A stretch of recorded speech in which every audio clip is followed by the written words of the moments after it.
Ito yung sample ng ilaw natin ng TDD Rogue Nano Pro. Ito yung tatlong modes ng kanyang ilaw. Yung white, yung yellow, at saka combination light nito. Yung pinagsama or pinagpatong na white at yellow light. Kasama na rin ang road test.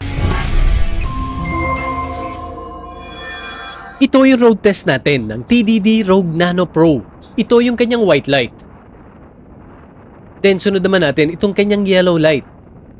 Kitang-kita naman dito sa video na napaka-liwanag ng ilaw na ito. Pangmalayuan yung yellow light nito, ibig sabihin high beam. Pang high beam yung kanyang yellow light. Then ito naman yung kanyang combination light. Yung combination ng white at yellow. Magkasamang umiilaw yung white saka yellow light dito. Magkapatong.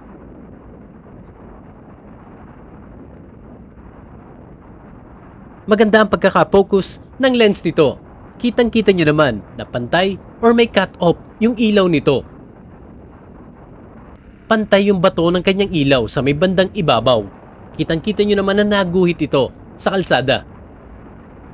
At ang isang kapansin-pansin lang talaga dito ay napakalakas ng kanyang yellow light. Focus na focus yung ilaw nito. Buong buo at napakaliwanag. At dito naman sa kanyang combination light, kitang-kita nyo naman na sakop niya yung buong kalsada kasama na ang mga gilid. Napakaliwanag. At buong buo din ang ilaw at napakalakas nito. Ito yung pinakamalakas na ilaw na na-review ko na galing dito kay TDD. Tignan nyo yung diferensya ng ating stock light. Pagdating dito sa combination light, kitang-kita at buong buo nang naliliwanagan ang paligid. At pansinin ninyo, yung dito sa may baba ng ating ilaw, makikita nyo na meron itong sobrang ilaw na ibinubuga. Bale, ito yung itsura niya kapag nasa malayo or nasa taas. Kitang-kita nyo na humahaba yung nasasakop nito. Ilang ganun kahalata dito sa rider's point of view. Pero kita naman kanina na talagang mahaba at malawak yung nasasakop ng ating ilaw. Para sa inyong kaalaman, ang aking ilaw ay nakakabit dito sa aking crash guard. At para sa wattage nitong ilaw, ang white light nito para sa dalawang ilaw ay mayroong 90 watts.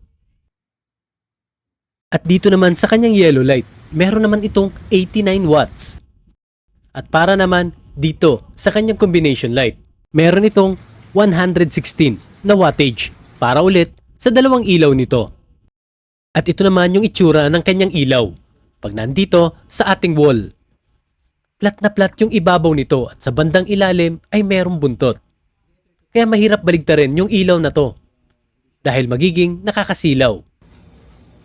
At ito ay mayroong 11,500 lux. Yan po ay sa loob ng 2 meters na layo. At ito naman po yung itsura ng kanyang yellow light. At ito ay mayroong 13,700 lux. Yan po ay para sa 2 meters na layo ng ating sensor sa ilaw. 2 bulbs po yung nagana dyan. Ito naman yung itsura ng kanyang combination light. Yung pinaghalo or pinagpatong or pinagsama na white at yellow light. Medyo bumaba yung lux ng ating combination light. Yung kaninang 13,700. Ngayon ay nasa 9,000 lux na lang. Yan ay para sa yellow light. At yung white light naman, yung kaninang nasa 11,000 ngayon ay nasa 9,700 lux na lang ang kanilang liwanag. Medyo bumababa talaga kapag combination light na ang pinapagana. At yan na po yung mga dapat nyong malaman para sa ilaw na ito sa TDD Rogue Nano Pro. Para sa akin ay malakas at maganda yung binubugang ilaw ng product na ito at may potential talaga. At sadya namang malakas ito. Kitang-kita naman dito sa ating actual na ginawa or actual test na ginawa. Maraming salamat po sa panonood ng aking video.